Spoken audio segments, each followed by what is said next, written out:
ये जरा प्लेटों का डब्बा भी निकाल दे, इज्जत बन जाएगी। चाची 12 प्लेटें थी, 7 रह गई हैं। 5 तो इन्हीं इज्जतों के चक्कर में टूट गई हैं। मेरे अब्बा ने सामान भर के दिया था ये संदूक, देखो अब आधा रह गया। बस वो अचानक प्याले काफ़ी हैं। अब मेहमानों के सामने बिस्किट और समोसे हाथ में पकड़ कर बैठेंगे, अच्छा लगेगा?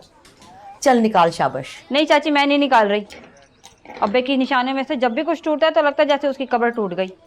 बस जल्दी कर, ये ना हो कि हम यहीं पे खड़े रहें और मेहमान दरवाजे पर पहुंच जाएं। मीनू से कह दो वो ला देगी कहीं से मेज़ और प्लेटें। इस गांव में मेज कहाँ से मिलेगी तुझे पुत्र? क्यों ढूंढती फिर रही? अम्मा का हुक्म है, लड़के वालों के घर में मेज़ देखाई है, उन पर रोब डालने के लिए मेज़ की फरमाइश कर रही है। अब मलक नादर के डेरे पर पड़ी है कि मेज? अब मैं अपने तुझे 2 शागिर्द देता हूँ, उन्हें साथ अपने ले जा वहाँ पे और उठा के ले आ वहाँ से। अब इतनी दूर कौन जाए मौलवी जी, 2 घंटे तो लग जाने आने जाने में, मेहमान आने वाले हैं घर पे। अफजल की डिस्पेंसरी में है एक। चाचा अफजल तो मुझे देखते साथ ही जहर का टीका लगा देगा। कोई और तरकीब सोचो, किसी और के घर पे देखिए। अल्लाह के घर में है एक चीज़, मेरा ख्याल है उससे तेरा काम चल जाएगा। तू प्लेटें जमा कर, जल्दी से वापस आ, मैं तेरे लिए मेज़ निकलवाता हूँ।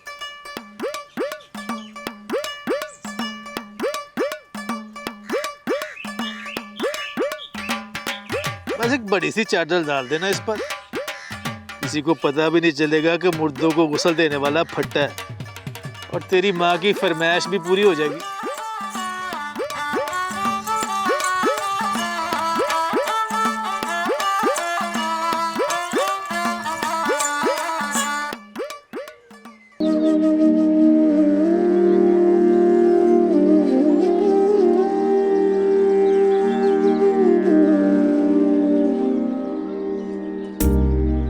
मोहब्बत करने वालों की तिजारत भी अनोखी है, मुनाफा छोड़ देते हैं, खसारे बांट लेते।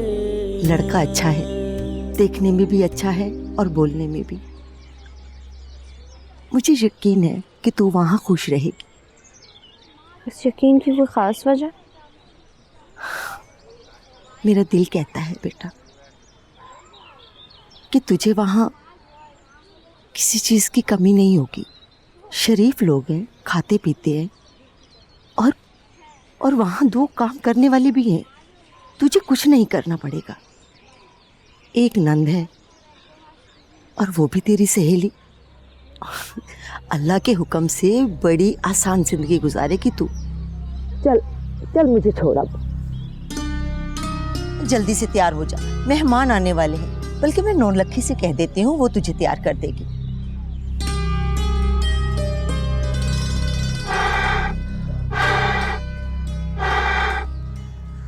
बड़ी सोच विचार के बाद मैं इस नतीजे पे पहुंचा हूँ कि बहन का घर आबाद रखने के लिए मुझे ही आगे आना होगा। क्या बात है नौलखी, ये क्यों मुंह लटका के बैठा है? खैर तो है? खुद ही पूछ लो, तुम्हारा मन को परेशान लग रहा है। परेशान नहीं, मुतमईन। और इस इत्मीनान की वजह ये है कि कल जुमेरात की बबरकत रात को मैंने एक इस्तिखारा किया मीनू के लिए। ख्वाब में मैंने देखा कि सफ़ेद घोड़े पे बैठा एक बुजुर्ग हमारे घर आया। उसने तेरे कान में कुछ कहा जिसे सुनकर तेरा चेहरा नूर से भर उठा। तूने मुझे आवाज़ दी, मैं बाहर आया तो तूने बुजुर्ग से कहा कि आप इसी बेटे के लिए आए हैं। बुजुर्ग मुस्कुराए और कहने लगे, जी यही है वो मुजाहिद जिसे चुना गया है। और किस जंग के लिए चुना गया तू? जंग के लिए नहीं, कुर्बानी के लिए चुना है। बुजुर्ग ने तुम्हें हुक्म दिया है कि जिस घर में मीनू का रिश्ता चल रहा है उधर मुल्कू की भी बात कर दो, और ताकि वट्टे सट्टी की बरकत से दोनों घर आबाद रहें। उसके बाद वो घोड़े पे बैठे तुगड़ुक तुड़ुक तुड़ुक तुड़ुक और बादलों में गायब हो गए। समझ रही हो चाची? सब समझ रही हूँ। बड़ा आया अल्लाह का वली। चल उठ, जा यहाँ से। अभी बहन का घर बसा नहीं और आ गए बुजुर्ग और सफेद घोड़े। मैंने तो जो कहना था कह दिया, बाकी आप लोगों की मर्जी। मगर एक बात याद रखिए कि बुजुर्गों को पीठ दिखाने वालों का अंजाम कभी अच्छा नहीं होता। छोड़ इसे। नो लक्की, तू जरा मीनू को तैयार कर दे। वो तेरा नीले वाला सूट नहीं है, वो पहना दे, उसमें बहुत प्यारी लगेगी।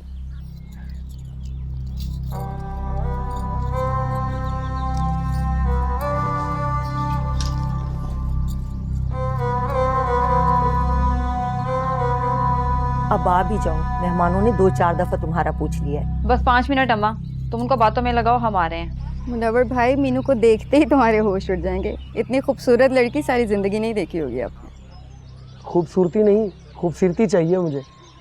आज तो बड़े चमक रहे हो मुनव्वर, क्या लगा के आए हो मुंह पर? कुछ नहीं खाला, सिर्फ मुंह ही धो के आया हूँ। ये तो मेरे मुनव्वर के अंदर का नूर है जो चेहरे पे चमक रहा है। क्यों मुनव्वर? जी माँ जी, बिल्कुल ठीक कह रही हैं आप। जल्दी हाथ चलाओ यार, देर हो रही है। अरे वक्त तो लगेगा पार्टनर, जिंदगी में पहली दफा फेशियल जो करा रहे हो।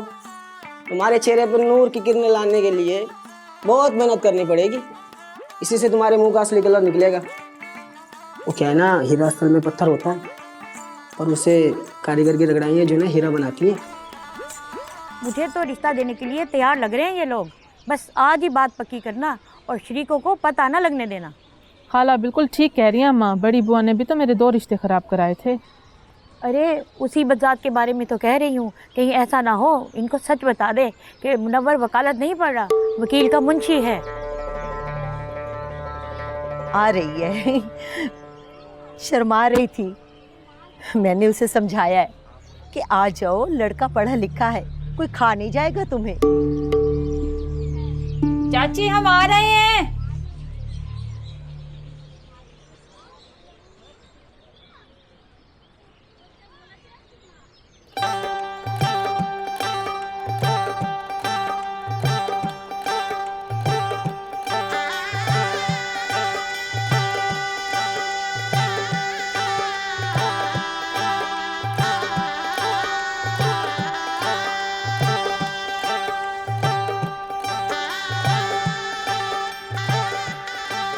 ये तो सब ड्रेस में है बहन, असल बात तो दिल से दिल मिलने की होती है। हमें तो मीनू बहुत पसंद है, हमारी तो कल भी हाँ थी, आज भी हाँ है। क्यों मुनव्वर? जी अम्मा जी, सही कह रही हैं आप। तो बिस्मिल्लाह करें बहन, अपनी शर्तें बताएं। हमारी शर्तें क्या होंगी बहन? हम तो बस ये चाहते हैं कि हमारी बेटी खुश रहे। तो बस फिर मैं अपने घर के मर्दों को भेज देती हूँ, वो आपके घर वाले और आपके बेटों से बात कर लेंगे। बेटों से पहले मैं आपके बेटे से अकेले में बात करना चाहती हूँ।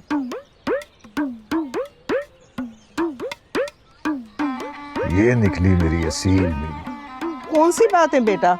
वो भी अकेले में? देखो बेटा, शादी के बाद करती रहना बातें। शरीफ लड़कियां शादी से पहले बात नहीं करती। बहन ठीक कह रही है मीनू, ये कैसी फरमाइश है? फरमाइश नहीं, ख्वाहिश है मेरी कि मेरी जिससे शादी हो मैं उससे बात करूं पहले। मुझे उम्मीद है मुनव्वर को इस बात पे कोई एतराज़ नहीं होगा। हाँ हाँ, मुझे कोई मसला नहीं। तो फिर आ जाओ।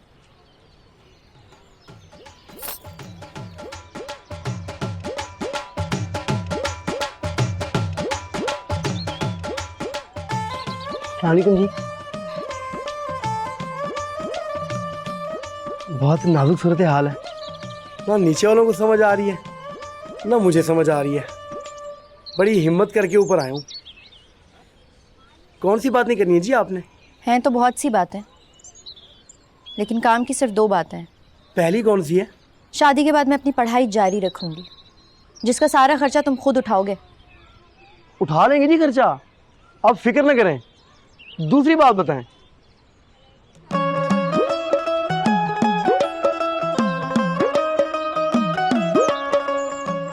उठो अम्मा, चले यहाँ से, मुझे इस लड़की से शादी नहीं करनी। पर हुआ क्या बेटा? लड़की की सीरत अच्छी नहीं है। तेरी ऐसी की तैसी मेरी मीनू के किरदार पे बात करता है।